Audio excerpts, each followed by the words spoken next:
Numa pequena vila aninhada entre campos ondulantes, um rico latifundiário dominava a terra. Sua fama de ganância se espalhava, pois ele pressionava os pobres agricultores que trabalhavam seus campos, exigindo termos duros para o arrendamento. Ele ficava com a maior parte das colheitas, deixando-lhes o mínimo para sobreviver. Seu coração parecia esculpido em pedra, indiferente às lutas daqueles que labutavam sob seu domínio. Numa temporada, um agricultor em dificuldades abordou o latifundiário, desesperado para arrendar um pedaço de terra para sustentar sua família. Sem outras opções, ele aceitou os termos do latifundiário. Metade da colheita iria para ele. O agricultor dedicou todas as suas forças à terra, trabalhando do amanhecer ao entardecer. Seus esforços deram frutos, e os campos floresceram com colheitas douradas. No entanto, na hora de dividir o rendimento, o latifundiário chegou, tomando as melhores porções e deixando ao agricultor apenas restos escassos. O agricultor voltou para casa, o rosto carregado de tristeza, as mãos vazias apesar de seu árduo trabalho. O filho do agricultor, um jovem com uma mente afiada e um forte senso de justiça, percebeu o desespero do pai. Sentados junto à lareira, o agricultor compartilhou a história de seu trabalho e da ganância do latifundiário. O filho ouviu atentamente, já tramando um plano. Ele decidiu enfrentar o latifundiário, não com raiva, mas com astúcia. No ano seguinte, o filho abordou o latifundiário para arrendar um lote de terra. Propôs um novo acordo. O latifundiário ficaria com tudo que estivesse abaixo do solo, enquanto o filho levaria o que crescesse acima. Confiante em sua própria esperteza, o latifundiário aceitou, sem ver riscos no arranjo.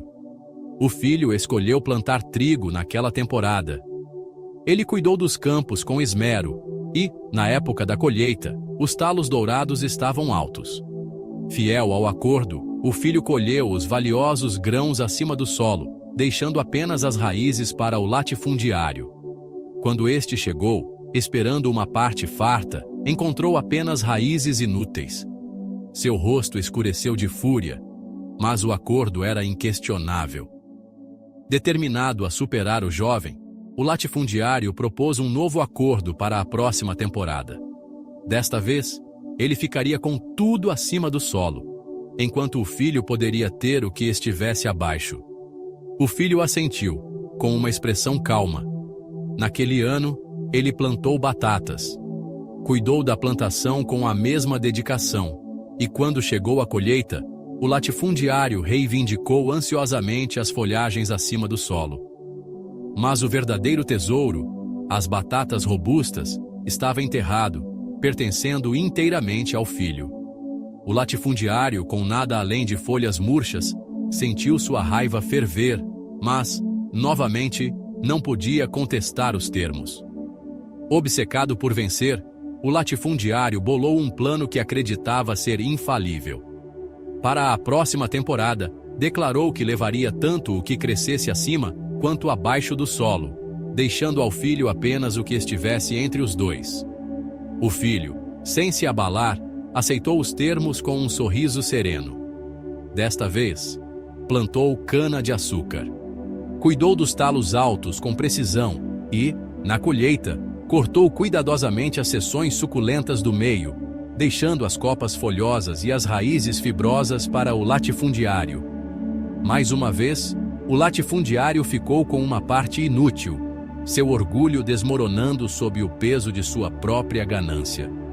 Derrotado, o latifundiário enfrentou o jovem, sem mais arrogância. O filho, altivo, falou sobre justiça.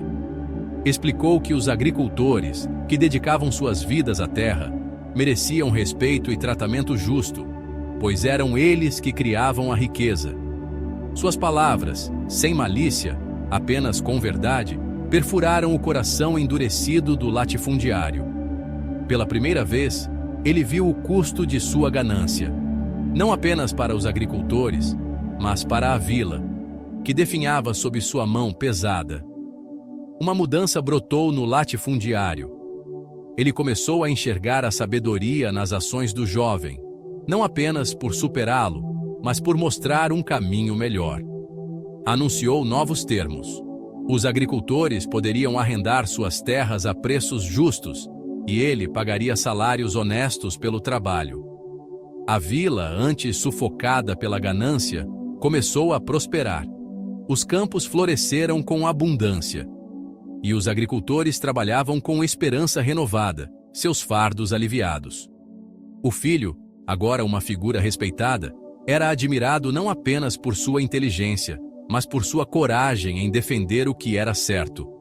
Suas ações transformaram a vila, restaurando a dignidade daqueles que trabalhavam a terra. A vila tornou-se um lugar de prosperidade compartilhada. Risos preenchiam o ar onde antes havia suspiros de exaustão. Os agricultores não mais se curvavam sob demandas injustas, e suas famílias floresciam. O latifundiário, antes temido, tornou-se um símbolo de reforma, sua mudança um testemunho do poder de uma mente determinada. O legado do filho não estava na riqueza ou no poder, mas no respeito que conquistou e na justiça que restaurou. Por meio de sua engenhosidade, o filho mostrou que inteligência e persistência podiam superar até as injustiças mais enraizadas. Sua abordagem criativa virou as próprias regras do latifundiário contra ele, não por ganho pessoal, mas para elevar uma comunidade inteira. A lição era clara. A verdadeira força não está na dominação, mas na capacidade de pensar diferente, de desafiar sistemas injustos com sabedoria e determinação. O poder, por maior que fosse, podia ser desfeito por uma mente que se recusava a ceder à ganância. O triunfo do filho foi um lembrete de que a justiça, quando perseguida com clareza e coragem, podia construir uma base duradoura para o sucesso, não apenas para um, mas para todos. A vila tornou-se um testemunho vivo dessa verdade, seus campos um símbolo do que podia ser alcançado quando engenhosidade e justiça prevaleciam.